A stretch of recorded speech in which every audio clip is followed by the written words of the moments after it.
जिसने आसमान और धरती को बनाया है। तेरा हाथ हमें मदद करने से छोटा नहीं पड़ गया है। तू सामर्थी खुदा है, तू सामर्थी खुदा है, तू सब कुछ कर सकता है। तेरे पास सब कुछ है, तेरे पास सब कुछ है। Thank you Lord, thank you Lord, thank you Jesus, thank you Holi spirit, thank you Jesus, thank you Jesus, thank you Jesus.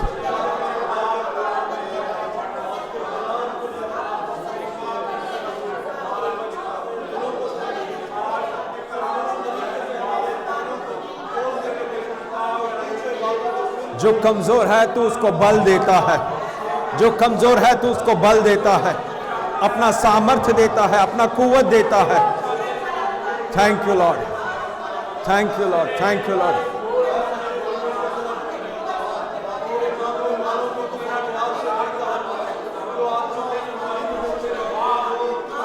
तेरे भंडार को खोल, तेरे आसमानी भंडार को खोल हमारे लिए, तेरे आसमानी भंडार को खोल, तेरे स्वर्गीय भंडार, तेरे स्वर्गीय भंडार, तेरे लोगों के लिए, तेरे बच्चों के लिए, तेरे लोगों के लिए, तेरे बच्चों के लिए।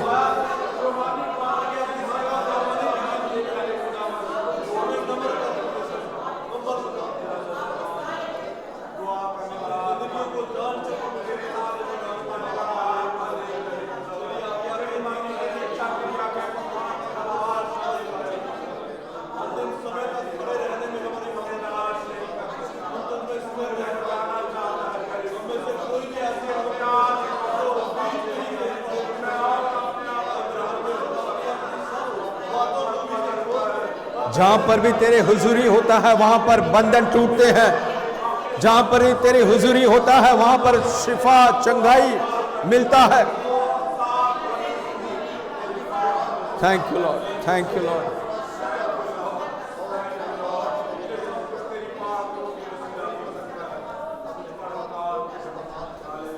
हमारे प्यारे पिता परमेश्वर, आज के इस धन्य दिन के लिए हम तेरे शुक्रिया अदा करते हैं। तू हमें यहाँ पर हौसला देकर ले आया है। हम यहाँ पर आए नहीं हैं, पर तूने हमें ले आया है, और तू अपने बच्चों को कभी भी खाली नहीं भेजता है। तेरे बच्चों का ज़रूरतों को तू जानता है, इनके दुआओं को तूने सुना है, और आज भी इस वक्त भी हर एक के ज़रूरतों को तेरे सामने हम रखते हैं। इनके ज़रूरतों को तू पूरा कर, और इनके जरिए तेरा नाम का जलाल हो, यीशु के नाम का जलाल हो, यीशु के नाम के महिमा के लिए, जलाल के लिए तू अपने बच्चों के ज़रूरतों को तू पूरा कर, तू अपने बच्चों के ज़रूरतों को पूरा कर। कोई यहाँ से खाली नहीं लौटेगा, कोई यहाँ से खाली नहीं लौटेगा। तेरे पाखरू से हमें भरपूर कर, तेरी सोच हमारे सोच बन जाए, तेरी मर्जी हमारी मर्जी बन जाए, तेरी चाहत हमारी चाहत बन जाए। हम सबको तेरे हाथों में सौंप रहे हैं। तेरे पाखरू के अगुवाई आगे भी हमारे साथ रहें। ये सब तेरे प्यारे बेटे हमारे उद्धार करता यीशु मसीह के नाम से मांगते हैं, आमीन। हालेलुया। सब लोग बैठे।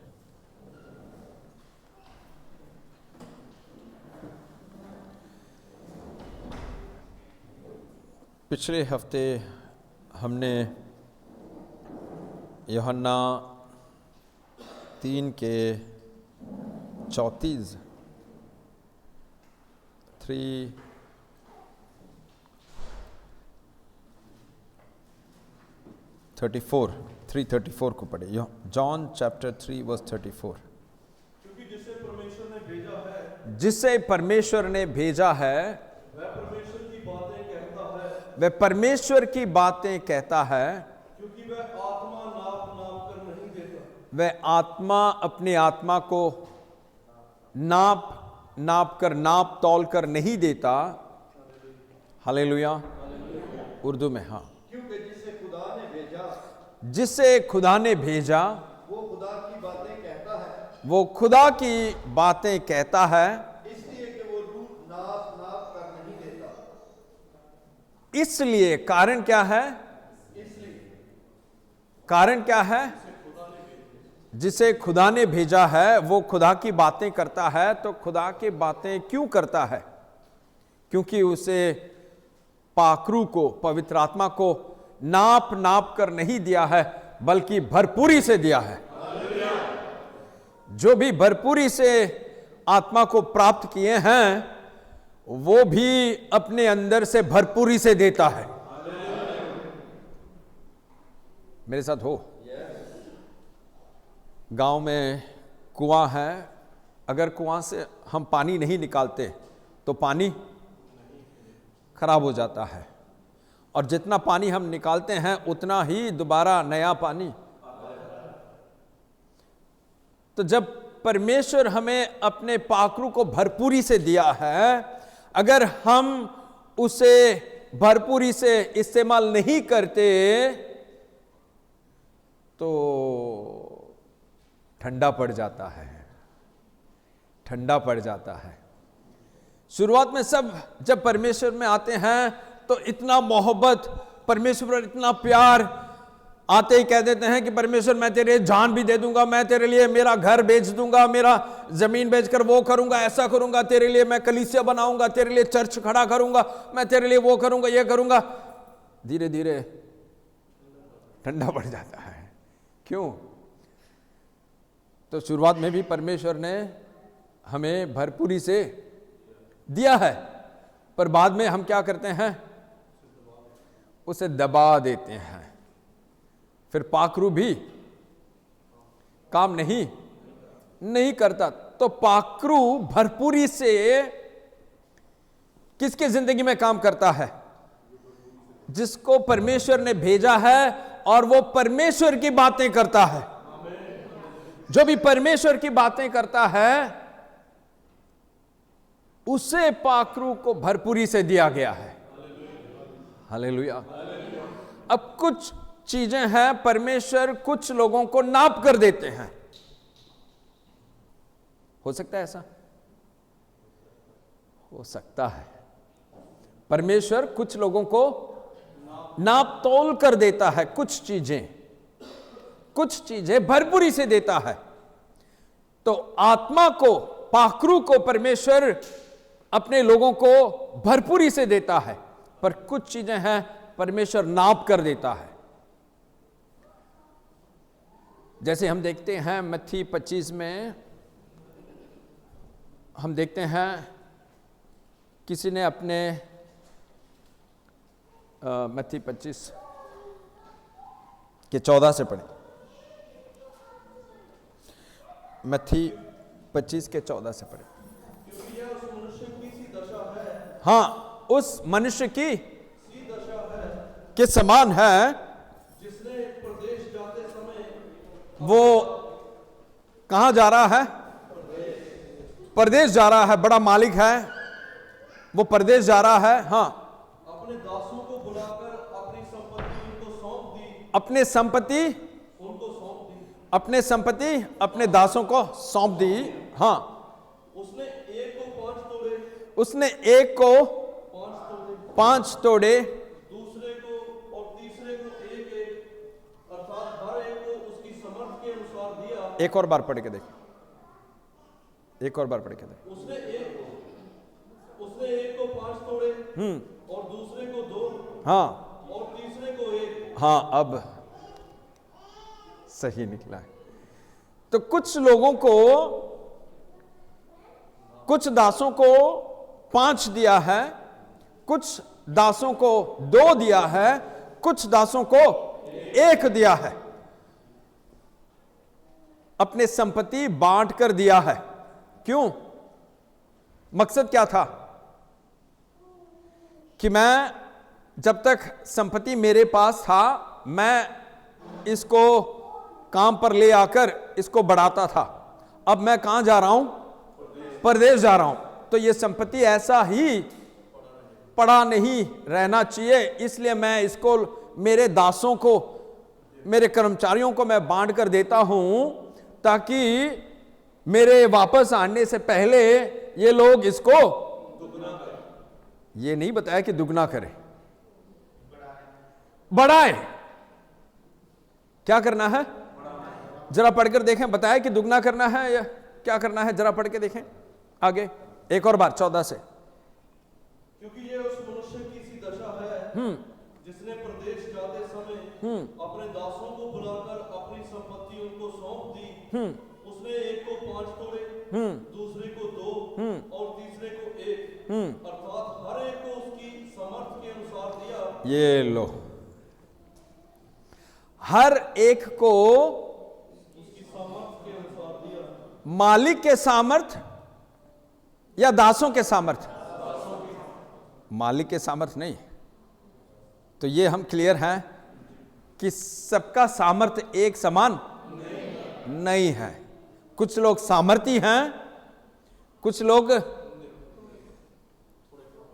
थोड़े कम है। तो जिसको 5 मिला है, अच्छा उसको उर्दू में भी सुनेंगे। मत्ती 25 के 14-15। ये उस आदमी का सा हाल है जिसने परदेश जाते वक्त अपने घर के नौकरों को बुलाकर अपना माल उनके सुपुर्द किया। अपना माल उनके सपुर्द किया। और एक को 5 तोड़े दिए, दूसरे को 2 और तीसरे को 1। यानी हर एक को उसकी लियाकत के मुताबिक, उसके लियाकत के मुताबिक दिया है। तो सामर्थ्य लियाकत कौन जानता है? मालिक जानता है। अपने दासों का सामर्थ्य लियाकत कौन जानता है? खुदा परमेश्वर जानता है। हर मालिक जानता है कि उसके दासों में से कौन कितना सामर्थ्य है। मेरे साथ हो? तो क्या परमेश्वर हम में से सबको एक समान नहीं देता है? तो उसका कारण कौन होता है? थोड़े जोर से। पिछले बार हमने देखा 2 हफ्ते पहले, भले मिस्र से कनान की ओर जाने के लिए रास्ता नजदीक का था, पर भी कुछ लोगों को परमेश्वर घुमा घुमा कर चक्कर खिलाकर ले जा रहे थे। क्यों? ताकि ईमान में थोड़े जो कमजोर हैं वो जंग को देकर वापस। तो वहां पर भी कुछ लोगों को परमेश्वर चक्कर क्यों खिला रहा है? उनके अंदर ईमान कम है। तो हमने देखा पिछले बार कुछ लोग गवाही दे रहे थे, कुछ ज्यादा टाइम लग गया था कुछ चीजों के लिए। तो हमारी जिंदगी में दुआ का जवाब देर से क्यों आता है?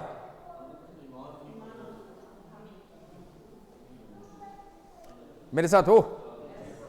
तो इसलिए लूका 18 में यीशु कहता है दुआ करते रहो। दुआ, हाँ, लूका 18 1 से 7 तक। लूका 18 1 से 7 तक। अब दुआ सुनने वाला कह रहा है। ये कौन कह रहा है? सुनने वाला। दुआ के जवाब देने वाला हमसे कह रहा है भाई दुआ करते रहो, हौसला मत छोड़ो। हाँ, फिर उसने इस गरज से कि हर वक्त दुआ करते रहना और हिम्मत ना हारना चाहिए। हिम्मत ना हारना चाहिए। तो एक बार दुआ काफी नहीं है? एक दिन का दुआ काफी नहीं है? एक हफ्ते का, 1 महीने का, 2 महीने का, 1 साल का? मालूम नहीं, मालूम नहीं। तो परमेश्वर कह रहा है हार मत मानो, दुआ करते रहो, दुआ करते रहो। एक दिन जवाब मिलेगा, एक दिन जवाब। अब उसके कई कारण हो सकते हैं, और एक कारण हमारे अंदर के ईमान, हमारे अंदर के ईमान। हम डरते हैं कुछ फैसला लेने के लिए, परमेश्वर के लिए कुछ फैसला लेने के लिए हम सोचते हैं, हम डरते हैं। इसलिए परमेश्वर भी अपने काम को लेट कर रहा है।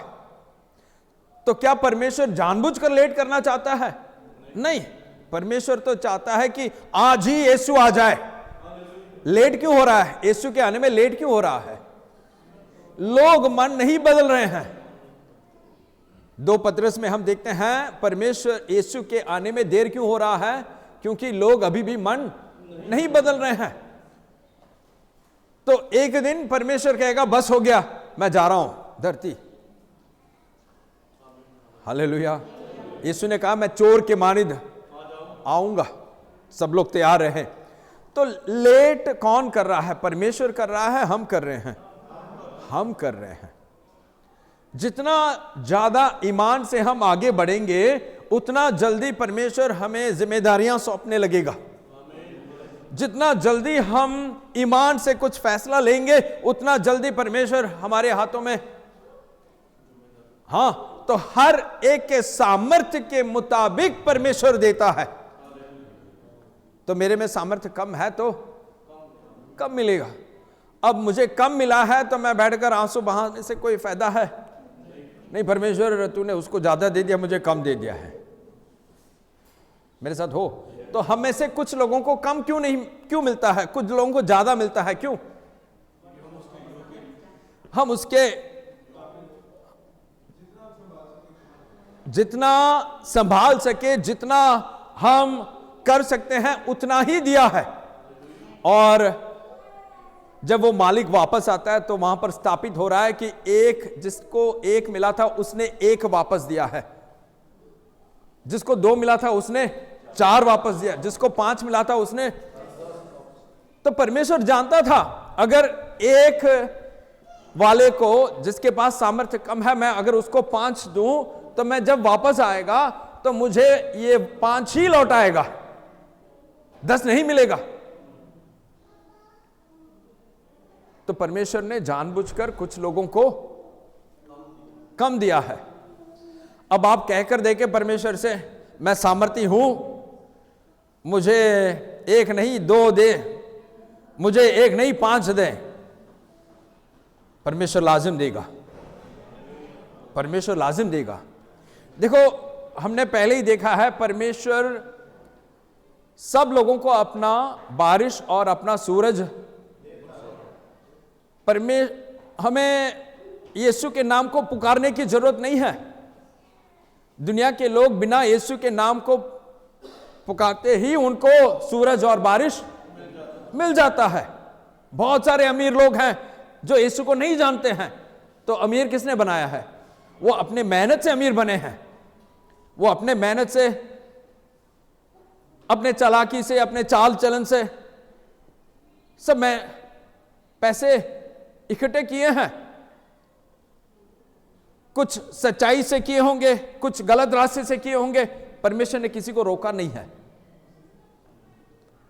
अब परमेश्वर ये नहीं कह रहा है कि मैं बस जो लोग मुझे पुकारते हैं केवल उनको मैं आशीष दूंगा। नहीं, आशीष सबको। तो भले हम दुआ करें या दुआ ना करें, भले हम कलीसिया जाएं या कलीसिया ना जाएं, भले हम खिदमत करें या ना करें, परमेश्वर हमें, हम सबको खाना देता है। तो दुआ क्यों करना है? खिदमत क्यों करना है? मेरे साथ हो? कुछ लोग कहते हैं अरे पास्टर जी जब भी देखो आप इसी बात को कहते रहते हैं। मैं इसलिए कहता हूं कि मैं चाहता हूं, कौन सा बाप चाहता है कि बच्चे बिगड़ जाएं? कोई नहीं। बाप क्या चाहता है? बच्चे बाप से भी। तो मेरा चाहत यह है कि आप सब मेरे से भी बड़े बड़े काम करें। खाली 1-2 आमीन आ रहे। तो अगर आप मेरे से भी बड़े बड़े काम करना है तो आपके सामर्थ्य को दिखाना है, ताकि परमेश्वर आपको 1 तोड़ा नहीं 5 तोड़ा दे। मेरे साथ हो? तो परमेश्वर हमें जबरदस्ती करवा कर अपना खिदमत नहीं करवाता है। मर्जी है तो भाई करो, पर मेरे खादिम ऐसे होने चाहिए, उनके कुछ क्वालिटीज हैं, कुछ एक्सपेक्टेशंस हैं। उन्हें अगर उनके एक्सपेक्टेशंस, देखो हम देखते हैं अमाल 6 में, अमाल 6 के अमाल 6 के 1 से पढ़े। अमाल 6 के प्रेरितों 6 के 1 से पढ़े। उन दिनों में जब शागिर्द बहुत होते जाते थे, हाँ, शागिर्द बहुत होते जाते थे, तो यूनानी माइल यहूदी अब्रानियों की शिकायत करने लगे, इसलिए कि रोजाना खबरगिरी में उनकी बेवाओं के बारे में गफलत होती थी। और उन 12 ने शागिर्दों की जमात को अपने पास बुलाकर कहा, मुनासिब नहीं कि हम खुदा के कलाम को छोड़कर खाने पीने का इंतजाम करें। बस ऐ भाइयों, अपने में से 7 नेक नाम शख्सों को चुन लो, जो रूह और अच्छा, क्वालिटीज देखो, क्वालिफिकेशन है, क्वालिफिकेशन चाहिए, चाहिए क्या क्वालिफिकेशन है? जो नेक नाम, हाँ, शख्सों को चुन लो, हाँ, जो रूह और दनाई से भरे हुए हों। अरे किस में भरा हुआ होना चाहिए? रूह और पढ़ाई लिखाई नहीं बताया है, पढ़ा लिखा नहीं हो जरूरी है। क्या चाहिए? पाखरू में मामूर, हाँ, भरपूर, और दनाई, बुद्धि, विजडम। कौन से काम के लिए? खाना खाना खाना बनाना, खिलाना, किचन के काम के लिए भी कैसे लोग चाहिए? तो परमेश्वर सबको सब कुछ देता है, खिदमत नहीं, कंडीशंस रखा है, कंडीशंस रखा है। तो हमारे हाथ में है, ये हमारे हाथ में है या परमेश्वर के हाथ में है? हमारे सौंपने पर परमेश्वर हमें, हमने देखा यूहन्ना 3 में, हमारे सौंपने पर परमेश्वर हमें भरपूरी से अपने रूह को देता है। तो रूह को भरपूरी से किसको देता है? जो सौंपते हैं। परमेश्वर, मैं तेरे काम के लिए आगे आ रहा हूं, मैं अपने आप को सौंप रहा हूं, तो कोई खाली भेजेगा? नहीं। जब हम कोई कंपनी में काम करने जाते हैं तो हमें उस काम के जो भी जरूरतें हैं वो कंपनी देता है कि नहीं? देते हैं, नहीं तो काम कैसे करेंगे? काम नहीं कर। तो परमेश्वर के काम करने के लिए परमेश्वर भी हमें अपने आत्मा को भरपूरी से देता है, पर उसके लिए हमें क्या करना है? सौंपना है। अगर हम कहेंगे नहीं नहीं ये सब मुझसे नहीं होगा, इतना सब करने की जरूरत नहीं है, परमेश्वर थोड़ी हमें धकेलेगा। क्योंकि परमेश्वर अपने सूरज और बारिश किसको देता है?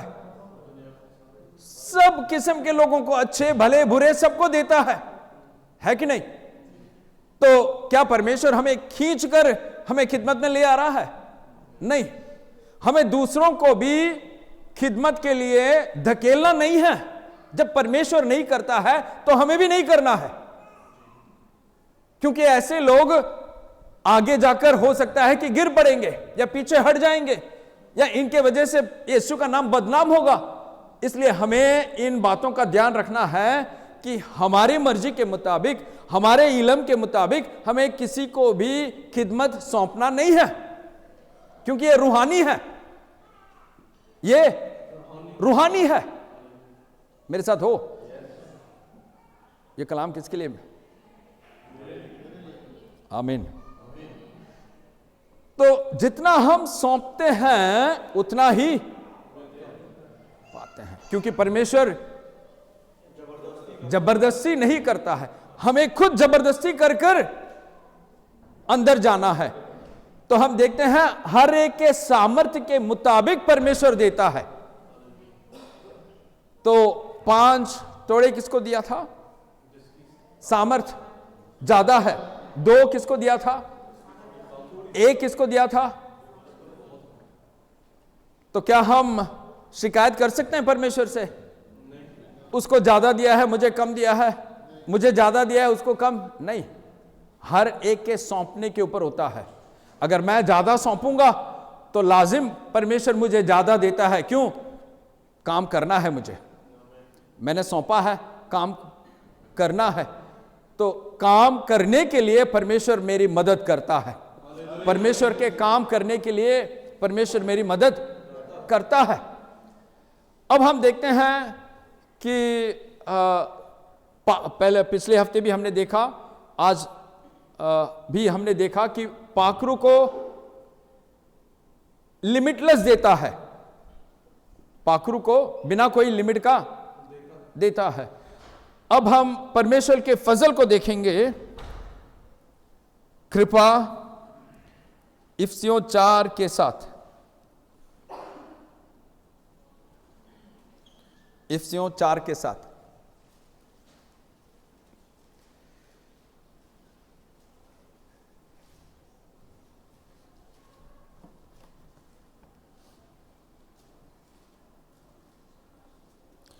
और हम में से हर एक पर मसीह की बख्शिश के अंदाजा के मुआबिक फजल हुआ। हाँ, थोड़े गौर से सुन लो एक और बार। हम में से हर एक पर कलीसिया के, एफिसियों के कलीसिया के हर एक रूह पर मसीह की बख्शिश के अंदाजा के मुआबिक फजल हुआ है। तो फजल सबको एक समान है? नहीं। फजल सबको एक समान है? नहीं। उसको जरा हिंदी में सुनेंगे, बाद में आगे भी पढ़ेंगे। हाँ, और हम में से हर एक को मसीह के दान के परिमाण के अनुसार अनुग्रह मिला है। हाँ, अनुग्रह कृपा किसके अनुसार मिला है? मसीह के दान के अनुसार मिला है। आगे पढ़े। इसलिए वह कहता है, वह ऊंचे पर चढ़ा और बंदियों को बांध ले गया, हाँ, और मनुष्यों को दान दिया। हाँ, उसके चढ़ने से और क्या पाया जाता है? केवल यह कि वह पृथ्वी की निचली जगहों में उतरा भी था, और जो उतर गया वह वही है जो सारे आकाश से ऊपर चढ़ भी गया, कि सब कुछ परिपूर्ण करे। उसने कुछ को प्रेरित नियुक्त करके, और कुछ को भविष्यवक्ता नियुक्त करके, और कुछ को सुसमाचार सुनाने वाले नियुक्त करके, और कुछ को रखवाले, और कुछ उपदेशक नियुक्त करके दे दिया। हाँ, तो ये सब किसकी ओर से हो रहा है? तो हर एक के लिए अनुग्रह फजल अलग है। कई बार जब हम एक दूसरे से सवाल करते हैं, भाई कैसे हो, बहन कैसी हो, क्या कहते हैं? परमेश्वर के अनुग्रह से, खुदा के फजल से। अब कितनों ने यह कहा है कि भाई आपके फजल, आपके अनुग्रह और मेरा अनुग्रह, मेरा फजल थोड़ा अलग है। मेरे साथ हो? सब लोग इतना ही कहते थे कि खुदा के फजल से मैं ठीक हूं, पर कलाम में हम देखते हैं, थोड़ी गहराई में जब हम जाएंगे तो देखते हैं कि हम में हर एक को अनुग्रह, फजल, कृपा का माप अलग सा होता है। अब हम देखते हैं अनुग्रह, फजल, कृपा दो जगह पर बढ़ता है। कौन कौन से जगह पर? जहां पर पाप बढ़ता है, गुनाह बढ़ता है, वहां पर अनुग्रह, फजल, कृपा बढ़ता है। क्यों? प्यार, मोहब्बत। क्यों? रोमियो 6 के 1, रोमियो 6 के 15, रोमियो 6 के 1। बस हम क्या कहें? क्या गुनाह करते रहें? हाँ, ताकि फजल ज्यादा हो? हाँ, जब हम गुनाह ज्यादा करते हैं और हमारे जिंदगी में उसका दंड हमें नहीं मिलता है, सजा नहीं मिलता है, तो हमें कहना है भाई ये वाकई में परमेश्वर का अनुग्रह है। मैंने झूठ बोला है, मैंने गलत किया है, पर मुझे उसका सजा नहीं मिला है। इसका मतलब है कि परमेश्वर का कृपा, अनुग्रह, फजल मुझे ज्यादा मिला है। ऐसे मत सोचो कि जब मैं झूठ बोलता हूं, गलत काम करता हूं, गंदे काम करता हूं, तो परमेश्वर अपना आंख बंद किया है। नहीं नहीं नहीं नहीं नहीं, परमेश्वर आंख बंद नहीं किया है, बल्कि परमेश्वर अपना फजल दे रहा है, अपने अनुग्रह दे रहा है, अपना कृपा दे रहा है और कह रहा है बेटा मुझे तुझसे मोहब्बत है और मैं तुझे और वक्त देता हूं बदलने के लिए। तो अनुग्रह, फजल, कृपा ज्यादा किसको मिलता है? जहां पर ज्यादा, उसको एक और बार हिंदी उर्दू में 6 के 1। हाँ, बस हम क्या कहें, क्या गुनाह करते रहें ताकि फजल ज्यादा हो? ताकि फजल ज्यादा हो। हाँ, हिंदी में। तो हम क्या कहें, क्या हम पाप करते रहें कि अनुग्रह बहुत हो? कदापि नहीं। हम जब पाप के लिए मर गए तो फिर आगे को उससे कैसे जीवित बताएं? हाँ, उसको उर्दू में। हरगिज नहीं। हरगिज नहीं, हरगिज नहीं। हमें पाप में ही जीना नहीं है। अगर कल के दिन मैंने कोई गलत काम किया है, कलाम के खिलाफ कुछ मैंने किया है और मैंने दंड नहीं प्राप्त किया है, तो उसका यह मतलब नहीं है कि आज भी मैं वही गलत काम करूं। परमेश्वर मुझे मौका दे रहा है बदलने का, और वो फजल है। वो क्या है? फजल है। हाँ, हरगिज नहीं। हरगिज नहीं। हम जो गुनाह के इतबार से मर गए, हाँ, क्योंकि उसमें आइंदा को जिंदगी गुजारी। हालेलुया।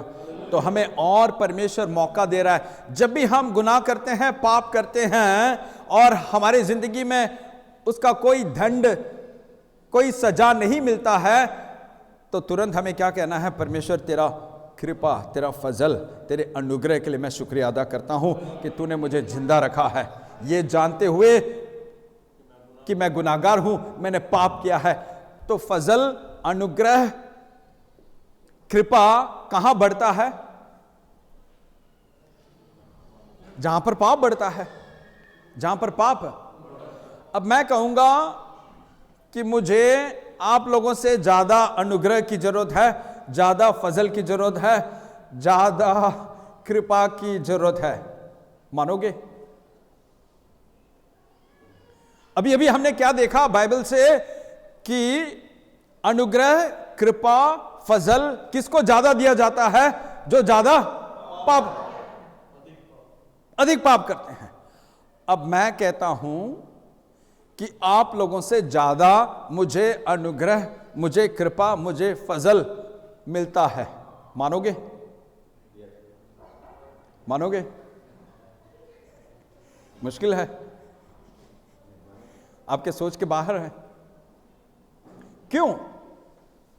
वो इसलिए क्योंकि मुझे परमेश्वर ने कलाम की गहराई भी ज्यादा दिया है।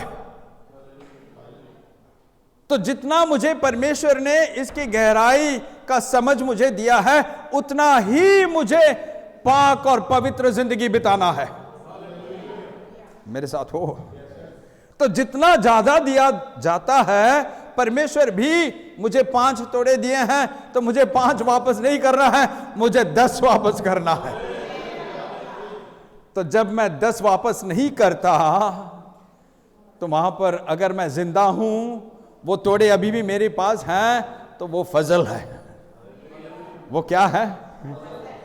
वो अनुग्रह है। मेरे साथ हो? तो जितना ज्यादा परमेश्वर हमें देता है, उतना परमेश्वर हमसे एक्सपेक्ट करता है। अब दुनिया के कोई कंपनी या कोई सोसाइटी में कोई किसी को मैनेजर बनाता है और किसी को दास बनाता है, तो मैनेजर से ज्यादा एक्सपेक्ट करेगा ना, सैलरी ज्यादा देता होगा। या आम नौकर से और मैनेजर से नहीं, डायरेक्टर है तो और ज्यादा। तो वैसे ही परमेश्वर भी जब हमें कुछ स्वर्गीय वरदानों में से, चीजों में से ज्यादा देता है, तो लाजिम परमेश्वर भी हमसे ज्यादा एक्सपेक्ट करता है। इसलिए कुछ लोग कहते हैं, अरे पास्टर जी, ये खिदमत सब अपना काम का नहीं है। नहीं नहीं नहीं, बेकार में मार नहीं खाना है। मेरे साथ हो? अब देखो, इसका फायदा भी है, नुकसान भी है। इसका no pain, no risk, no profit. नहीं तो कुछ लोग हैं बस स्मिक में चला लेते हैं, स्मिक मिल जाए तो ठीक है। स्मिक में मैं यहां पर यूट्यूब इनको मालूम नहीं होगा, स्मिक वो होता है कि फ्रांस में मिनिमम सैलरी है, उसको स्मिक कहते हैं।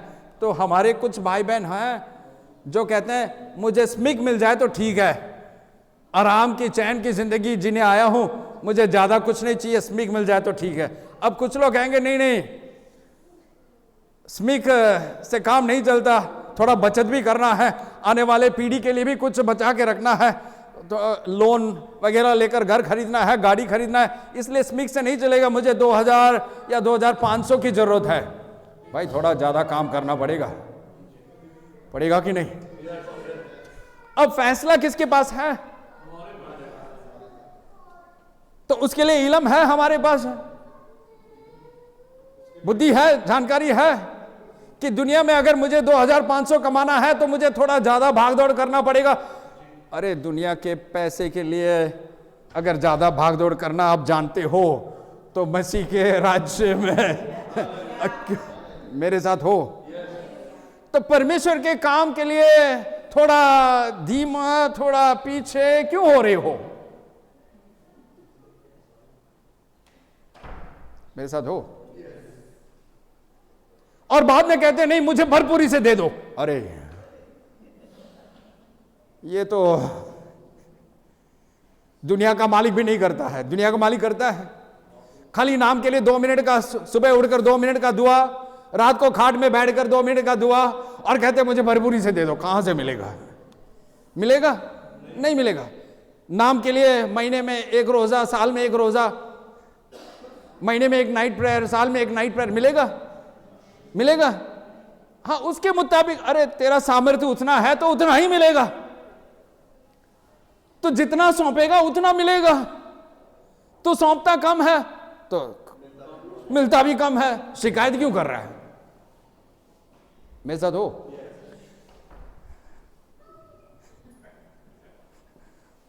थोड़ा सकत है, क्या करें, आपकी भलाई के लिए मैं कह रहा हूं। मैं चाहता हूं कि आप लोग मेरे से भी बड़े बड़े काम करें। उसका क्या मतलब है? अगर मैं 4 घंटा सो रहा हूं तो आपको 2 घंटा सोना है।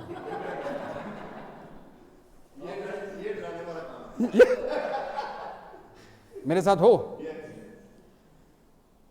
तो हमें ज्यादा पाखरू के भरपूर चाहिए, तो नींद को क्या करने के लिए? मेरे साथ हो। तो देखो, भले दुनिया में है या परमेश्वर के राज्य में है, बादशाही में है, परमेश्वर अन्याय नहीं करता है। परमेश्वर अन्याय नहीं करता है। तो कुछ लोगों को कुछ लोगों को देखो, कुछ लोग मसीह के पास आकर शिफा पाकर चले जाते हैं। यूट्यूब में, अच्छा हुआ यूट्यूब में है। कुछ लोग मसीह के पास आकर चंगाई लेकर चले जाते हैं।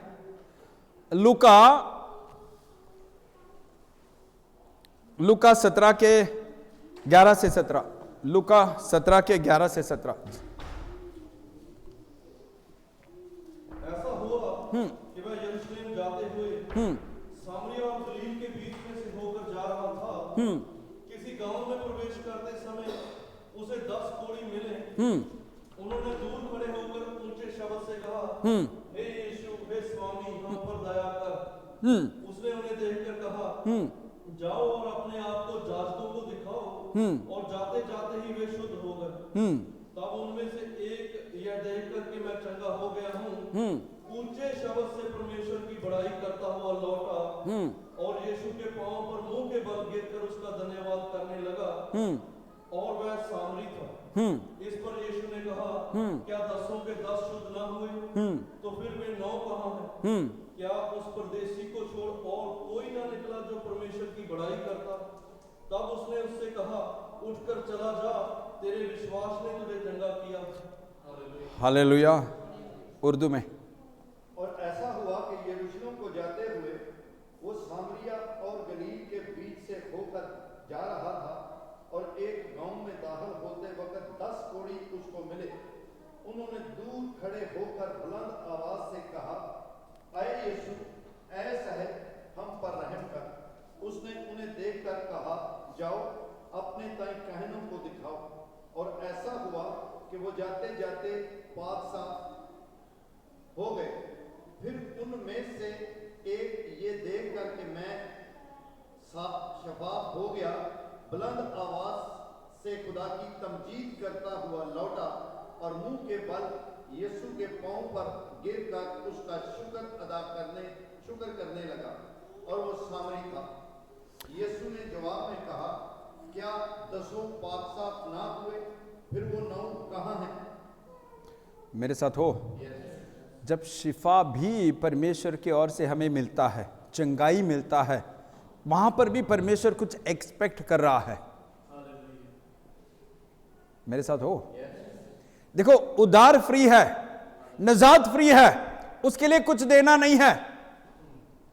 उसके लिए मसीह ने खुद अपना जान दे दिया है। पूरे बाइबल में कहीं पर भी आप ये नहीं देखोगे कि उद्धार के लिए कुछ करना है, नजात के लिए कुछ करना है। नहीं, उद्धार के लिए, नजात के लिए हमें कुछ नहीं करना है, फ्री है। गलत मत समझो, फ्री है। पर रूहानी जिंदगी में आगे बढ़ने के लिए हमें कुछ करना है। रूहानी जिंदगी में आगे बढ़ने के लिए हमें कुछ करना है। तो यहां पर भी हम देखते हैं, यीशु कह रहा है 10 लोग मेरे पास आए थे, किसके लिए? शिफा के लिए। कलीसिया में बहुत से लोग आए थे, किस लिए? कुछ पाने के लिए, और पाकर बाकी सब कहां चले गए? पूछ रहे हैं कि नहीं? यीशु तो एक वापस आकर अपना जिंदगी को यीशु के हाथों में सौंपा है, बाकी 9 चले गए हैं। और वो एक जो वापस आकर अपना जिंदगी यीशु को सौंपा है, उसको हमेशा के लिए छुटकारा मिला है। उन 9 को छुटकारा मिला है? हां मिला है, टेम्पररी मिला है। इसलिए आपने देखा होगा कई जगह पर कुछ लोग मसीह के पास आते हैं, शिफा पाकर खुशी से चले जाते हैं। 1, 2, 3 साल बाद के बाद फिर दोबारा छाती पीटने लग जाते हैं, क्योंकि पूरा छुटकारा नहीं मिला था। उस वक्त के लिए छुटकारा मिला था, उस वक्त के लिए काम हो गया था। मसीह ने उस वक्त के लिए अपने अनुग्रह से कुछ बख्शा है। देखा है आपने? मैंने देखे हैं बहुत सारे लोगों को, बहुत सारे लोगों को देखे हैं, चले जाते हैं शिफा पाकर, मौत से पाकर, पर बाद में प्रॉब्लम फिर दोबारा आता है। हम और भी जगह पर देखते हैं कि एक बंदे के अंदर बदरू था और बदरू उसको छोड़कर जा रहा है, और वो जगह खाली, साफ सुथरा खाली रहता है। और जब वो बदरू इधर उधर घूमकर उसको जगह नहीं मिला, तो कहता है मैं वापस अपने घर जाऊंगा। तो वहां पर गया तो घर खाली पड़ा है। उसने क्या किया? बदरू ने 7 और बदरुओं को लेकर, अभी कुल कितने हैं? 8। क्यों अंदर 8? क्यों? जगह खाली था। लोग सोचते हैं मुझे मोत्सा मिल गया है, मुझे छुटकारा मिल गया है, मुझे शिफा मिल गया है, अभी मसीह की जरूरत नहीं है मुझे। अरे भाई, खाली मत छोड़ो, बुरा हाल हो जाएगा।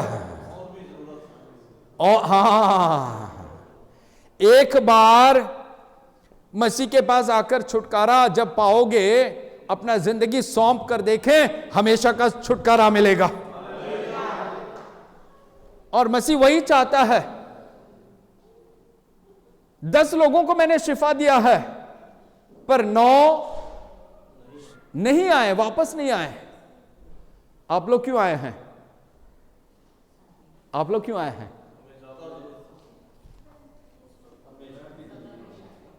हालेलुया। तो देखो, भले शिफा है, भले शिफा है या तोड़े हैं, कुछ भी हो, परमेश्वर कुछ एक्सपेक्ट करता है। आप उसमें थोड़ा बताएं कि परमेश्वर कुछ एक्सपेक्ट करता है, जानते हो? उधार तो फ्री है, नजात तो फ्री है, नजात उधार फ्री है, पर कुछ एक्सपेक्ट करता है। जानते हो क्या एक्सपेक्ट करता है? पूछो, आपस में पूछो कि हाँ, परमेश्वर कुछ एक्सपेक्ट करता है। जानते हो क्या एक्सपेक्ट करता है?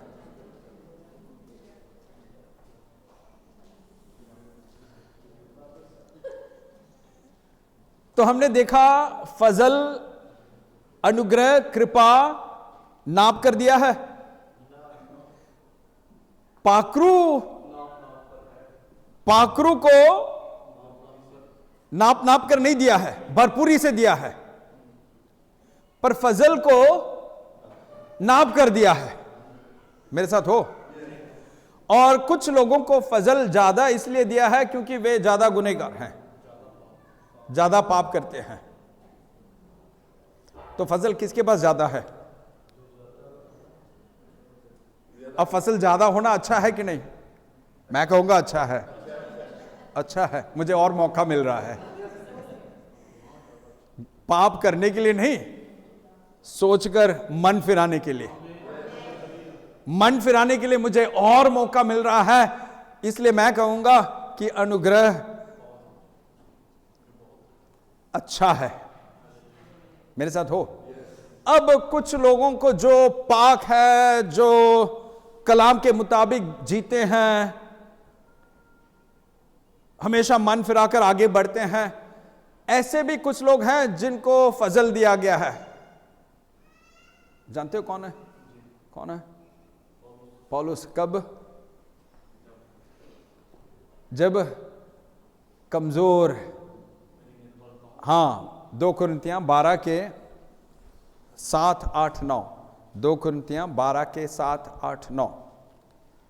इसलिए कि मैं प्रकाशनों की बहुतायत से भूल न जाऊं, मेरे शरीर में एक कांटा चुभोया गया, अर्थात शैतान का एक दूत कि मुझे घूंसे मारे, ताकि मैं भूल न जाऊं। इसके विषय में मैंने प्रभु से 3 बार विनती की। 3 बार जब पौलुस दूसरों के लिए विनती करता है तो जवाब मिल जाता है।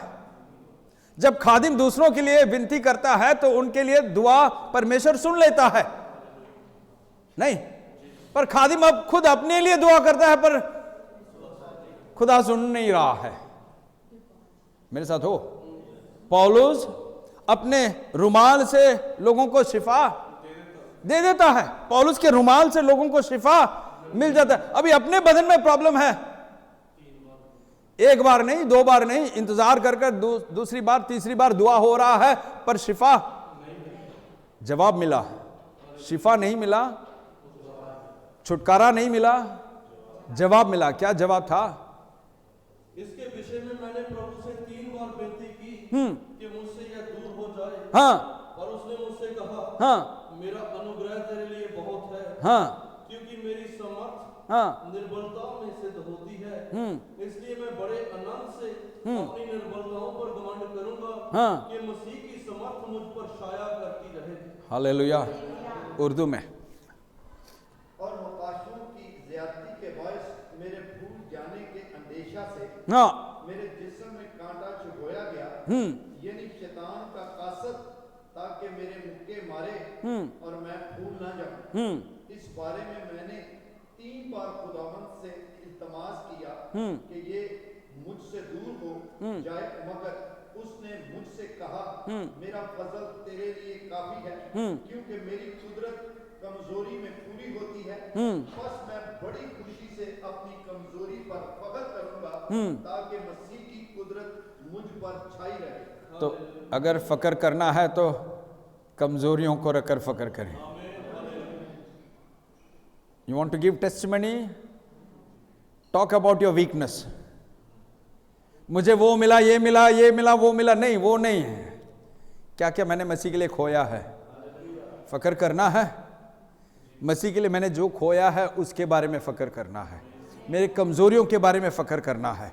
दुनिया के लोग जो कुछ हमें दुनिया के आशीष अनुग्रह मिलता है उस पर फख्र करते हैं और उसके बारे में गवाही देते हैं, पर मसीही, वाकई में सच्चे पक्के मसीही लोग किस बात का गवाही देना है कि मेरे कमजोरियां हैं, मेरे जरूरतें हैं, पर फिर भी मसीह मुझे चला रहा है।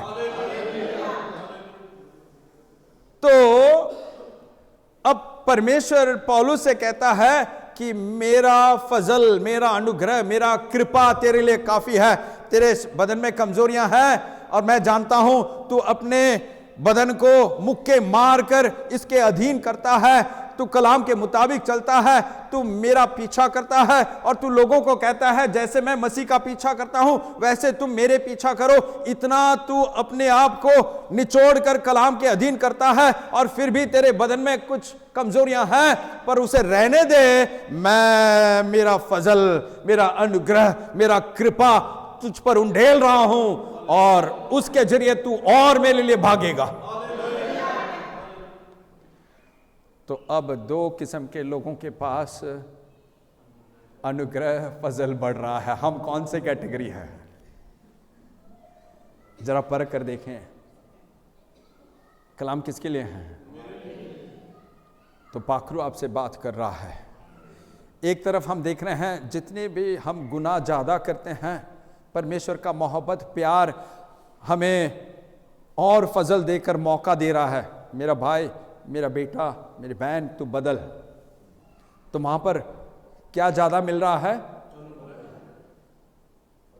और दूसरी ओर लोग जो कलाम के मुताबिक पूरी तरह सौंप कर दूसरों को भी कहते हैं जैसे मैं मसीह का पीछा करता हूं वैसे तुम मेरा पीछा करो। अगर इतना बड़ा गवाही वो दे सकता है और उसके बदन में प्रॉब्लम है तो उसको भी मसीह कहता है मेरा फजल, मेरा अनुग्रह मैं तुझे दे रहा हूं, बस तो उस अनुग्रह में बना रहे, उस फजल में बना रहे, तू मेरे लिए बहुत कुछ कर पाएगा।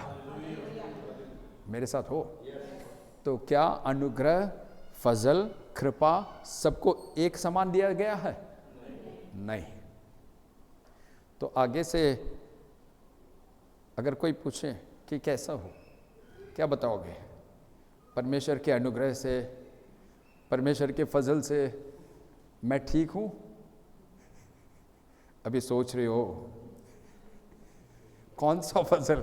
गुनाह के वजह से वाला फजल, या मैं कलाम के मुताबिक जी रहा हूं और फिर भी मेरे बदन में कोई प्रॉब्लम है उसके वजह से जो फजल मुझे मिला है? कौन से फजल के बार बताऊं?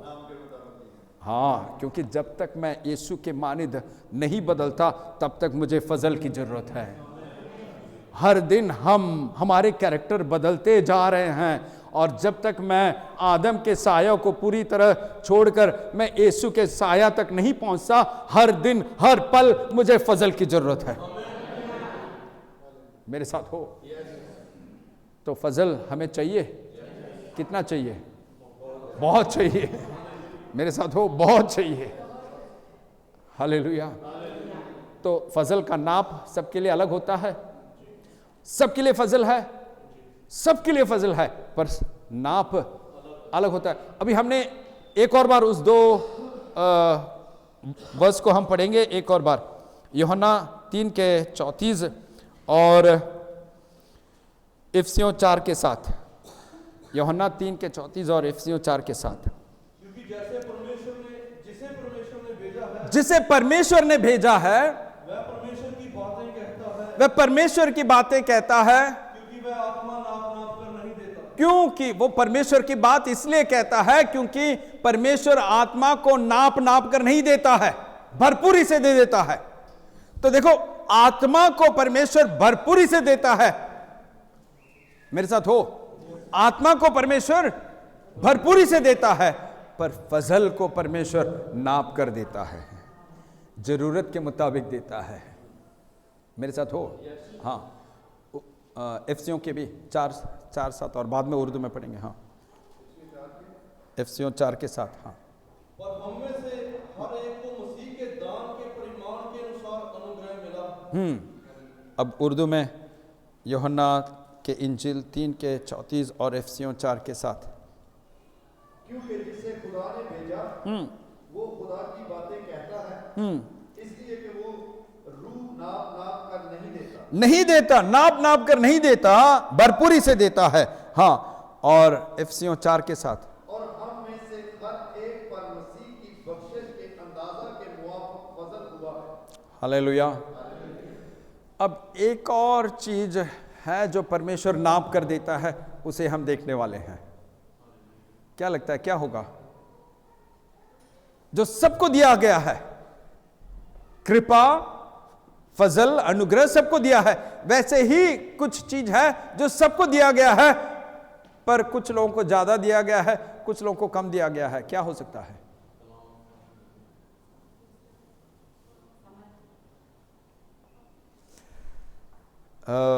Romeo 12:3, Romeo 12:3।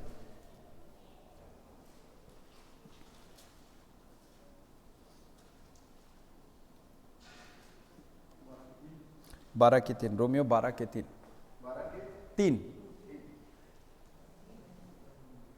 मैं उस तौफीक की वजह से जो मुझको मिली है तुम में से हर एक से कहता हूँ हाँ, कि जैसा समझना चाहिए कोई अपने आप को ना समझे। ये लो, बड़ा खतरनाक स्टेटमेंट है। पूरा नहीं किया है हमने।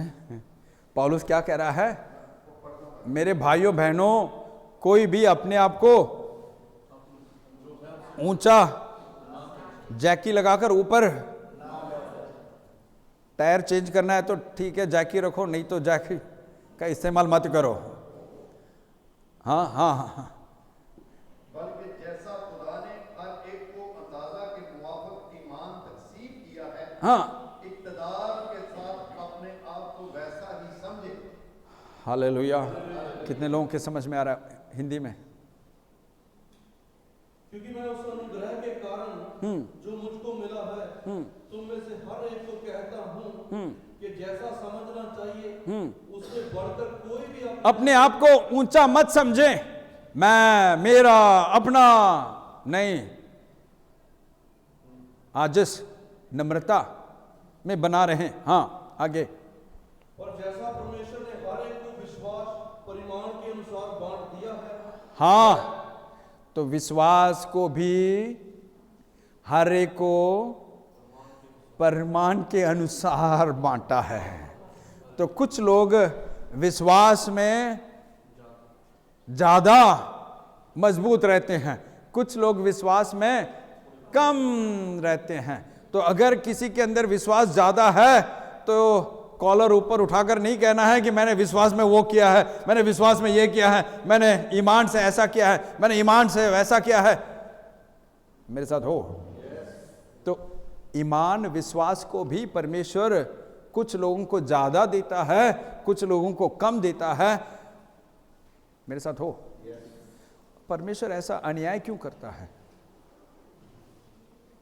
कुछ लोगों को ज्यादा विश्वास, कुछ लोगों को कम विश्वास। अब देखो, अनुग्रह, फजल, ईमान, विश्वास, दोनों हमने देखा, दोनों को परमेश्वर नाप कर देता है, बल्कि पाखरू को भरपूरता से देता है।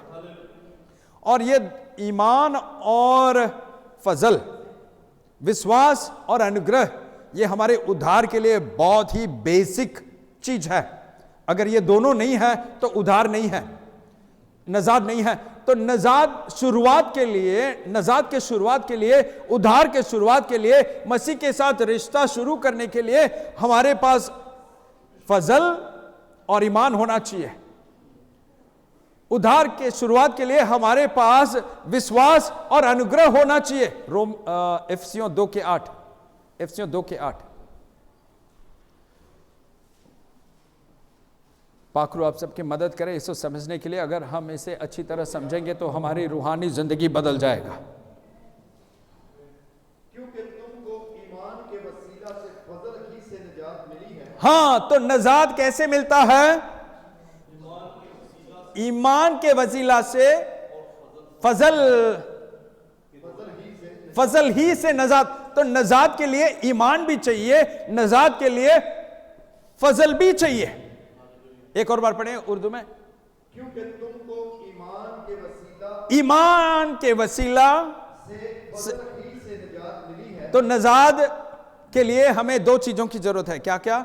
ईमान और फजल। उसको हिंदी में सुनेंगे। और ये तुम्हारी तरफ से नहीं, ये तुम्हारी तरफ से नहीं है, खुदा की बख्शिश है। ये खुदा की बख्शिश है। हाँ, क्योंकि विश्वास के द्वारा विश्वास के द्वारा अनुग्रह ही से तुम्हारा उद्धार हुआ है। तो उद्धार के लिए दो चीजों की जरूरत है। क्या क्या है?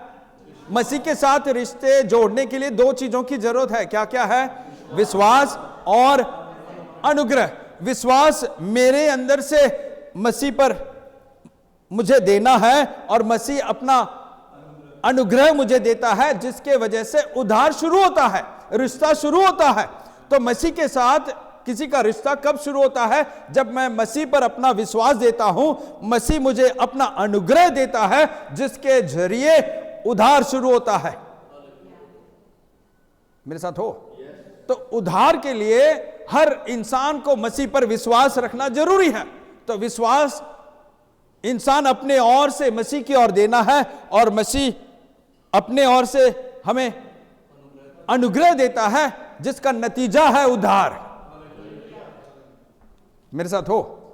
तो देखो, उद्धार नजात के लिए बेसिक रिक्वायरमेंट क्या है?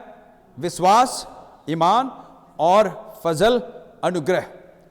अब आगे बढ़ते बढ़ते जब हम जा रहे हैं, हमने अभी कलाम में देखा कुछ लोगों को परमेश्वर फजल ज्यादा दे रहा है, अनुग्रह ज्यादा दे रहा है, कुछ लोगों को परमेश्वर ईमान ज्यादा दे रहा है, विश्वास ज्यादा दे रहा है। ऐसा क्यों? अरे शुरुआत में सब ईमान परमेश्वर को दिया था और परमेश्वर ने फजल दिया था, जिसके वजह से उद्धार नजात हुआ है। तो आगे जब मसीह में बढ़ते हैं तो कुछ लोगों को ईमान ज्यादा परमेश्वर दे रहा है, कुछ लोगों को फजल ज्यादा दे रहा है। अब फजल हमने देखा परमेश्वर किन किन को फजल ज्यादा देता है। जो ज्यादा पाप करते हैं उनको अगर मौका ज्यादा दिया जा रहा है तो फजल ज्यादा दिया जा रहा है, और जो कलाम के मुताबिक जीते हैं और उनके बदन में प्रॉब्लम्स हैं तो उनको और भागने के लिए और फल ले आने के लिए परमेश्वर उनको अनुग्रह या फजल देते हैं। अब ईमान कुछ लोगों को ज्यादा क्यों देता है?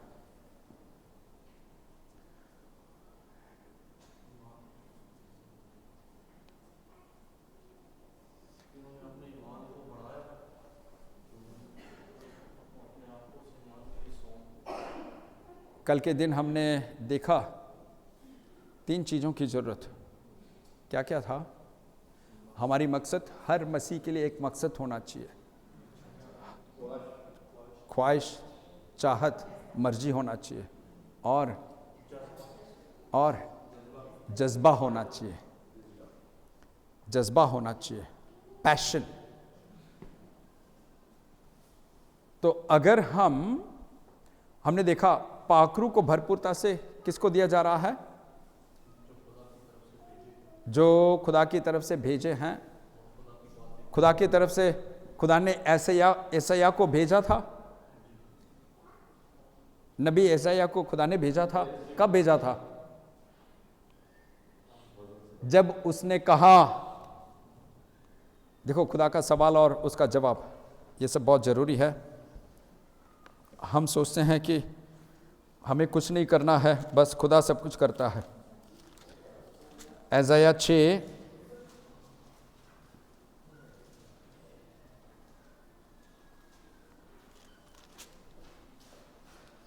8 और 9। एसाया 6 के 8 और 9। उस वक्त मैंने खुदावंद की आवाज सुनी।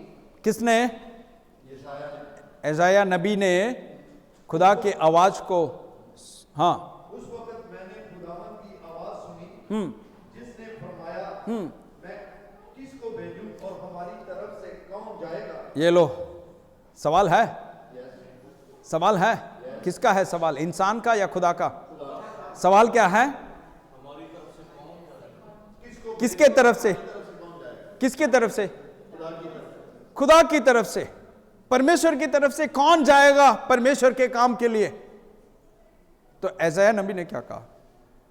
आगे पढ़े। तब मैंने अर्ज की, हाँ, मैं हाजिर हूं, मुझे भेज। अरे परमेश्वर ने खींच कर लिया है एसाया नबी को, धक्का मारा है खिदमत के लिए। अपने मुंह से इकरार करना था। परमेश्वर सवाल कर रहा है आज भी आसमान से। यीशु सवाल कर रहा है, मेरे लिए कौन जाएगा?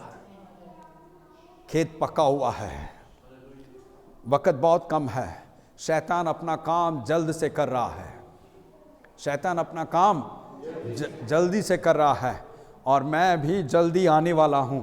मेरे लिए कौन जाएगा, मेरे लिए कौन खड़ा होगा, मेरे लिए कौन ये काम करेगा, ये सब कानों में नहीं जाता है। बहुत से कानों के अंदर ये आवाज, अच्छा हुआ कि यशायाह नबी के कानों में ये आवाज गया था। यशायाह नबी के कानों के अंदर वो आवाज, तभी उसने कहा मैं हाजिर हूं, मुझे भेज। एली ने सैमुअल को क्या सिखाया? महायाजक काइन सरदार छोटा सा सैमुअल को क्या सिखाया? जब परमेश्वर का, खुदा का आवाज आएगा तो खुदा से कह मैं हाजिर हूं, मैं हाजिर हूं। बाद में सैमुअल को खुदा का आवाज मिला था। कब कहने के बाद? क्या कहने के बाद? मैं हाजिर हूं, मैं हाजिर हूं। मेरे साथ हो? मिरियम के पास गब्रिएल फरिश्ते आकर कहा खुदा ने तुझे चुना है, तू गर्भवती है। तो मिरियम ने कहा मैं तेरे क्या कहा? मैं तेरे दासी हूं, तेरी मर्जी मेरी जिंदगी में पूरी हो। मिरियम अच्छी तरह जानती थी अभी एंगेजमेंट हुआ है, शादी भी नहीं हुआ है, और मूसा के शरीयत के मुताबिक अगर एक मर्द के अलावा कोई गर्भवती होता है तो उनको पत्थर से, तो ससुराल घर से लोग मुझे पत्थर फेंक सकते हैं, पर कुछ भी मिरियम को पीछे नहीं हटाया। मिरियम ने कहा मैं तेरी दासी हूं, तेरी मर्जी जो भी है वो पूरी हो। मैं जानता हूं हो सकता है कि पत्थर मुझ पर पड़े, हो सकता है कि मेरा हस्बैंड मुझे डिवोर्स करे, कुछ भी हो, पर तेरी मर्जी पूरी हो। अब हम क्या कहते हैं? परमेश्वर का आवाज आने दो। परमेश्वर का आवाज आ रहा है, पर हम रडार और कहीं रखे हैं, इसलिए आवाज नहीं आ रहा है। मेरे साथ हो? परमेश्वर हर पल हर वक्त लोगों को पुकार रहा है, मेरे लिए कौन जाएगा, हमारे तरफ से कौन जाएगा। सब लोग अपने अपने कामों पर बिजी हैं, सब लोग अपने अपने मकसद रखकर भाग रहे हैं, मेरे लिए कौन जाएगा। उनको मैं पाखरू को भरपूरता से दूंगा, उनको मैं ईमान ज्यादा दूंगा, उनको मैं मेरा फजल ज्यादा दूंगा, क्योंकि मैं जानता हूं ऐसे लोग जब मुझसे मेरे हाथ से 5 थोड़े लेंगे, ये मुझे 10 वापस करेंगे। मेरे साथ हो? तो हम में से कुछ लोगों को परमेश्वर क्यों ज्यादा ईमान देता है, कुछ लोगों को ज्यादा फजल क्यों देता है, और पाखरू को भरपूरता से क्यों देता है। हम पूछते हैं अरे पास्टर जी कैसा आपने मसीह में आते ही ऐसा फैसला ले लिया? मुझे भी मालूम नहीं कैसे ले लिया है। हम तो सोचते हैं राजनामा देकर मसीह के लिए कुछ कर, पर फैसला नहीं ले पा रहे हैं। हम तो सोचते हैं कि हमारा जमीन, हमारा घर सब कुछ बेचकर परमेश्वर को दे दें, पर फैसला नहीं ले पा रहे हैं। मिरियम ने फैसला लिया था अपने परिवार के बारे में, अपने बारे में कुछ नहीं, बिंदास, पत्थर लोग फेंकेंगे पर मैं तैयार हूं। यूसुफ मुझे डिवोर्स करेगा, मैं तैयार हूं, तेरी मर्जी पूरी हो, मैं तेरा दासी हूं, मैं तेरा दासी हूं। परमेश्वर आप सबको इस्तेमाल करना चाहता है, आप सबको इस्तेमाल करना चाहता है, पर एक सैमुअल के मानित सौंपोगे या कहोगे नहीं नहीं इतना सब खिदमत करने की जरूरत नहीं है, बस कुछ नहीं करेंगे तो भी हमें परमेश्वर अपना बारिश और अपना देता है, बस उससे खुश रहो, स्मिक मिलेगा तो ठीक है। मेरे साथ हो? परमेश्वर ज्यादा देना चाहता है, तैयार हो या और 3-4 साल लगाओगे?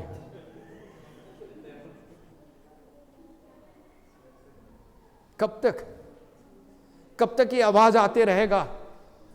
कब तक ये आवाज आते रहेगा कि कौन मेरे लिए जाएगा? कब तक हम अपने आप को रोकेंगे? कब तक हम दूसरों को भी रोकेंगे? जो भी दूसरों को भी रोकते हैं उनको भी हिसाब देना पड़ेगा आने वाले दिनों में। भले वो बीवी है या दोस्त है या भाई है, बहन है, मां है, दूसरों को भी रोकते हो खिदमत से, जवाब देना पड़ेगा, जवाब देना पड़ेगा। हालात बहुत बुरा हो जाएगा। मेरे साथ हो? तो परमेश्वर कुछ लोगों को अपना ईमान, अपना विश्वास का नाप ज्यादा दिया है, कुछ लोगों को फजल अनुग्रह ज्यादा दिया है, कुछ लोगों को पाखरू भरपूरता से दिया है। ये मैं कलाम ही सुना रहा हूं, मैं कलाम के बाहर से कुछ नहीं मैंने सिखाया। आपको जाकर होमवर्क करना है, एक और जांचना है, परखना है कि मैंने कुछ गलत तो नहीं सिखाया आपको, क्योंकि मैंने पहले ही कहा है कि मुझे ज़्यादा कृपा की ज़रूरत है, मुझे ज़्यादा अनुग्रह की ज़रूरत है। मैं जानता हूं इसमें से अगर मैं कुछ गलत आपको सिखाऊंगा तो इसका लानत मुझ पर और मेरे बच्चों पर आएगा। और उसके बावजूद अगर मैं ये आपको सिखा रहा हूं, बता रहा हूं, तो मैं अपने आप को रिस्क में डालकर बता रहा हूं। मेरे साथ हो? परमेश्वर आपको ऐसे वैसे नहीं ले आया यहां पर, एक मकसद, एक योजना पर हम सोच रहे हैं। और कितने साल सोचोगे? और कितना देर करोगे? और हर दिन जब हम देर करते हैं, शैतान उतने ही लोगों को अपने कब्जे में ले जा रहा है नाश के लिए। बाद में उनको ले आना मुश्किल है, उनको ले आना मुश्किल है। हम वजह बताते हैं, शैतान वजह नहीं बताता, वो अपना काम कर लेता है। मेरे साथ हो? सब लोग खड़े होकर अपने आप को सौंपें। अगर वाकई में आप चाहते हैं कि आपको परमेश्वर और ईमान का नाप को बढ़ा कर दे और आपके अंदर फजल के नाप को बढ़ाएं और पाखरू को आपको भरपूरता से दे, तो ये मांगने का वक़्त है। पर परमेश्वर से कहना है कि आप परमेश्वर के लिए क्या करने वाले हैं। यशायाह नबी ने कहा, मुझे भेज, मैं तैयार हूं। छोटे से सैमुअल ने कहा, मैं हाजिर हूं। मिरियम ने कहा, मैं तेरे दासी हूं, तेरी मर्जी पूरी हो। आप क्या कहोगे? इस कलाम को सुनकर आप क्या कहोगे परमेश्वर से? मुझे और वक्त चाहिए? कोई नहीं, परमेश्वर दे देगा। अगर मूसा नहीं तो योशुआ, अगर मूसा नहीं है तो परमेश्वर के लिए एक योशुआ है। अगर पौल नहीं है तो परमेश्वर के पास एक तिमोथी है। अगर यूहन्ना बपतिस्मा नहीं है तो परमेश्वर के पास यीशु है। अगर आप नहीं तो और कोई, अगर मैं नहीं तो और कोई। देर किस बात की? देर किस बात की? मकसद क्या है? मर्जी क्या है? मसीह में आने के बाद मकसद क्या है? मसीह में आने के बाद मर्जी क्या है? मसीह में आने के बाद जज्बा क्या है? जरा सोच कर देखें, अपने आप को परखें। फ्रेंड्स, क्यों आए हो? कैसे आए हो? कौन ले आया है? परखें, अपने लिए, अपने परिवार के लिए।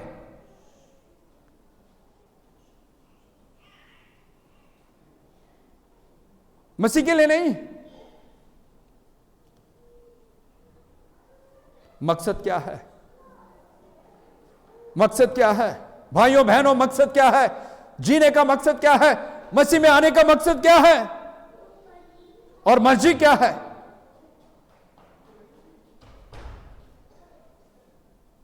और आपका जज्बा क्या है? जुनून क्या है? जरा परखें। और कितना दिन? कब तक वजह बताते रहेंगे? क्यों खड़े हो नहीं पा रहे हैं?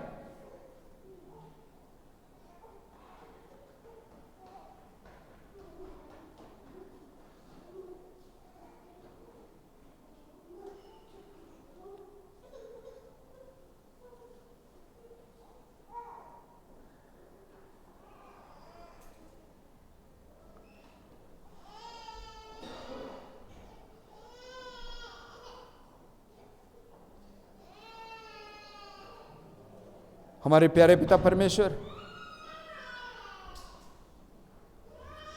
तेरे उस फजल के लिए, तेरे उस अनुग्रह के लिए हम तेरे शुक्रिया अदा करते हैं जो आज तक हमें, मुझे, मेरे परिवार, हमारे परिवारों को संभाल के रखा है। क्योंकि अगर तेरा फजल हमारे ऊपर नहीं था तो हम कब का इस दुनिया से चले जाते हैं।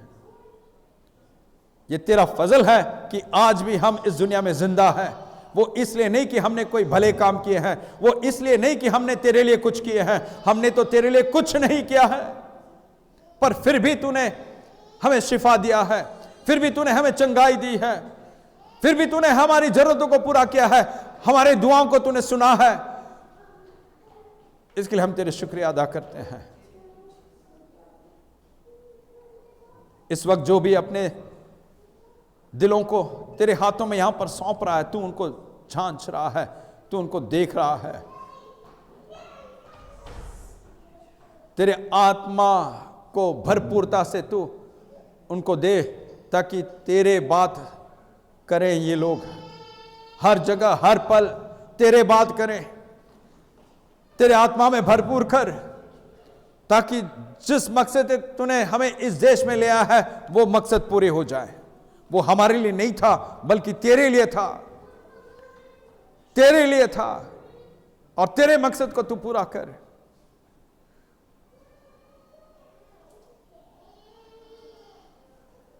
हम सबको तेरे हाथों में सौंप रहे हैं ताकि तेरी मर्जी हमारी मर्जी बन जाए, तेरी मर्जी हमारी मर्जी बन जाए। हमारी मर्जी थी तुझे पाने से पहले, पर तुझे पाने के बाद हमारी मर्जी बदल गया है। आज तेरी मर्जी मेरी मर्जी है, तेरी मर्जी हमारी मर्जी है। तेरी मर्जी मेरे अंदर और मेरे जरिए पूरी हो, तेरी मर्जी हमारे अंदर और हमारे जरिए पूरी हो। तेरे जलाल के लिए तू हमें इस्तेमाल कर, इस कलीसिया के हर रूहों को तेरे जलाल के लिए तू इस्तेमाल कर। केवल तेरे नाम का जलाल हो। हमें कुछ नहीं चाहिए, हमें कुछ नहीं चाहिए। जिए तो तेरे लिए, मरे तो भी तेरे लिए, क्योंकि तूने हमारे खातिर अपना जान भी दे दिया था।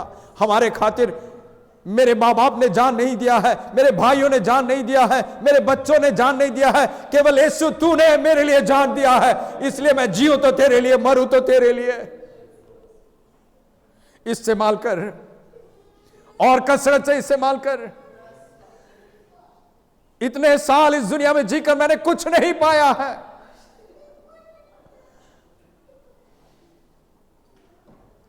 जो भी दिन बचे हैं वो तेरे लिए, तेरे कामों के लिए, तेरे बादशाही के लिए, तेरे राज्य के लिए हो। इस धरती की जिंदगी 70, 80, 90 साल का है, पर हमें तेरे हमेशा की जिंदगी में, करोड़ों करोड़ों साल की जिंदगी में हमें दाखिल होना है। हम तेरे मदद चाहते हैं, हम तेरे मदद चाहते हैं, ताकि हम एक तोड़े वाले नहीं बल्कि 2 या 5 तोड़े वाले बन जाएं, ताकि हम उसे 4 या 10 कर पाए। हमारे सामर्थ्य को हम बढ़ा रहे हैं ताकि हम तुझसे 1 तोड़े नहीं 2 को प्राप्त करें। हमारे सामर्थ्य को सौंपने के जरिए हमारे सामर्थ्य को हम बढ़ा रहे हैं, ताकि हमें 1 तोड़ा नहीं 5 तोड़ा तेरे हाथों से हमें मिल जाए। हम 1 से खुश नहीं होंगे, हमें 2 चाहिए परमेश्वर, हमें 5 चाहिए, ताकि हम उसे 4 और 10 करें।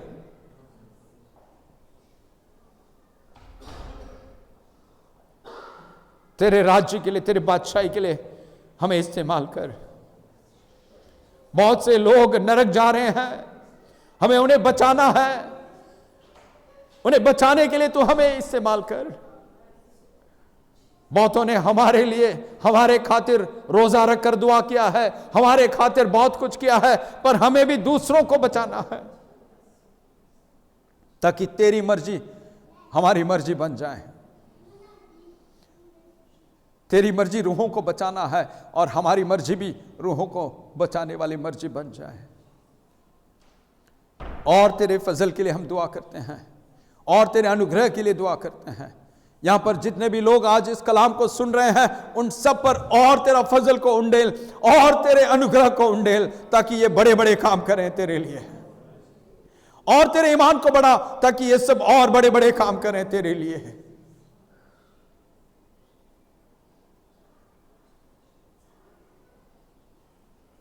ये सब तेरे प्यारे बेटे हमारे उद्धार करता यीशु मसीह के नाम से मांगते हैं, आमीन आमीन।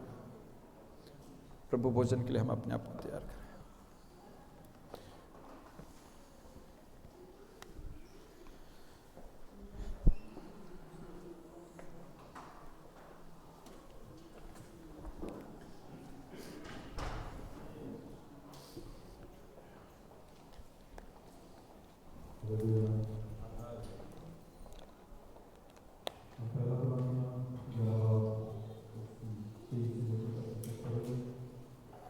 क्योंकि ये बात मुझे प्रभु से पहुंची और मैंने तुम्हें भी पहुंचा दी कि प्रभु यीशु ने जिस रात का पढ़ाया गया रोटी ली और धन्यवाद करके तोड़ी और कहा, ये मेरी देह है जो तुम्हारे लिए है, मेरे स्मरण के लिए यही किया करो। इसी रीत से उसने बिहारी के पीछे कटोरा भी दिया और कहा, ये कटोरा मेरे लहू में नहीं बहता है, जब कभी पियो तो मेरे स्मरण के लिए यही किया करो। क्योंकि जब कभी तुम ये रोटी खाते और इस कटोरे से पीते हो तो प्रभु की मृत्यु को जब तक वह ना आए प्रचार करते हो। इसलिए जो कोई अनुचित रीत से प्रभु की रोटी खाए या इस कटोरे में से पिए, वह प्रभु की देह और लहू का अपराधी ठहरेगा। इसलिए मनुष्य अपने आप को जांच ले और इस रीत से इस रोटी में से खाए और इस कटोरे में से पिए, क्योंकि जो खाते पीते समय प्रभु की देह को ना पहचाने वह इसे खाने और पीने से अपने ऊपर दंड लाता है। इसी कारण तुम में से बहुत से निर्बल और रोगी हैं और बहुत से सो भी गए। यदि हम अपने आप को जांचते तो दंड ना पाते।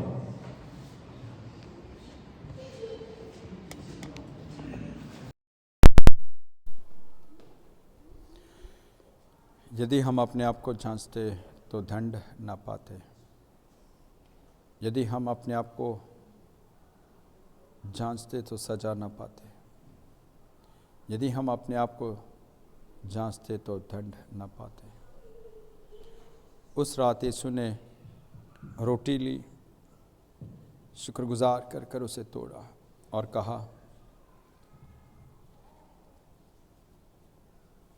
ये मेरा बदन है जो तुम्हारे लिए मारा गया है, मेरे यादगारी में इसे खाया करो। उसी तरह यीशु ने प्याला लिया और कहा, ये तुम्हारे गुनाहों के खातिर बहाया गया नए वाचे का मेरा लहू है। जब तक मैं वापस नहीं लौटता मेरे यादगारी में इसे पिया करो।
तुझे मैं कभी भूलूंगा नहीं, तुझे मैं कभी भूलूंगा नहीं, तेरे साथ साथ मैं चलूंगा। एक नूर के समान रहूंगा। हमारे प्यारे पिता परमेश्वर, एक और बार इस लाखों शहर में तेरे बदन को खाने और तेरे लहू को पीने तू हमें ये मौका बख्शा, इसके लिए हम तेरे शुक्रिया अदा करते हैं। 2000 साल पहले पिता बाप के समान होते हुए यीशु मसीह तू अपने आप को खाली करके हमारे खातिर इस धरती में उतर आया था, इसके लिए हम तेरे शुक्रिया अदा करते हैं। पीढ़ी पीढ़ी से जो लानत, जो श्राप हमारे ऊपर आए थे और जो पाप गुनाह हमने इस धरती में किए थे, उसमें से तू हमें छुटकारा देकर हमें हमेशा की जिंदगी देने के लिए यीशु तू हमारे खातिर अपना जान दे दिया था, इसके लिए हम तेरे शुक्रिया अदा करते हैं। इस धरती में बहुत से परमेश्वर और प्रभु हैं, पर हमारे लिए केवल एक ही पिता परमेश्वर और एक ही प्रभु यीशु है। उसके लिए हम तेरे शुक्रिया अदा करते हैं, जिसके खातिर हमें उद्धार नजात मिला है। और हमारी नजात के लिए यीशु तूने कोड़े खाए थे, अपमान सहा था, कांटों का ताज पहन लिया था और हमारे लिए सूली उठाकर सूली पर लटक कर लहू बहाकर अपना जान दे दिया था। इसके लिए हम तेरे शुक्रिया अदा करते हैं। और मुर्दों में से जी उठकर आज भी पिता बाप के दाई और बैठ तू हमारे लिए दुआ करते आया, इसके लिए हम तेरे शुक्रिया अदा करते हैं। हमारे लिए एक जगह तू तैयार कर, इसके लिए हम तेरे शुक्रिया अदा करते हैं। और यीशु जब तू बादलों पर आएगा, ये हमारी विनती है कि इस कलीसिया के हर एक रूह तुझे बादलों पर मिल पाए। एक और बार हमारे गुनाहों को, हमारे पापों को माफ कर, तेरे इस बदन, इस रोटी को खाने, तेरे इस लहू, इस प्याले को पीने के लिए हमें काबिल ठहरा। हम इसके काबिल नहीं हैं, पर तेरे फजल से, तेरे अनुग्रह से तू हमें काबिल ठहरा, ताकि इसका सजा हम पर ना आए, हमारे बच्चों पर। ये सब तेरे प्यारे बेटे हमारे उद्धार करता यीशु मसीह के नाम से मांगते हैं।